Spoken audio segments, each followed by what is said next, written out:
Welcome to the Banker Lamp. Please enjoy the video. In this video, I will explain how to test chlorine in your pool.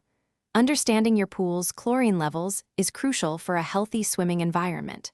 Proper testing helps prevent harmful bacteria and algae from growing, keeping your water sparkling clean and safe for everyone. It also protects your pool's equipment from potential damage caused by imbalanced water chemistry. Let's dive into the importance of regular testing and how to do it effectively.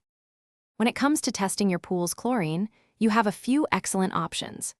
DPD liquid test kits are known for their accuracy, providing precise free chlorine readings.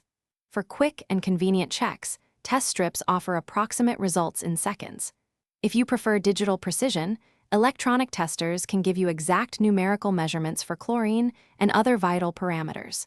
Choose the kit that best fits your needs and budget for reliable results. Performing a chlorine test is straightforward. First, collect a water sample from about 18 inches below the surface, away from jets or skimmers, to get a representative reading. Next, carefully follow your specific test kit's instructions, whether that means adding reagents drop by drop or simply dipping a test strip.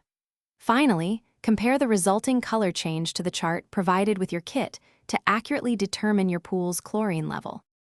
Once you have your reading, aim to maintain free chlorine levels between 0 and 0 parts per million for optimal pool health. If your levels are too low, add more chlorine. If they are too high, consider reducing chlorine input or using a neutralizer. Regular adjustments ensure your pool remains a safe and enjoyable place to swim. Also, remember to check the description below for a link to the Echo Dot smart speaker and other great deals to enhance your home experience. Keeping your pool balanced is key to long-term enjoyment.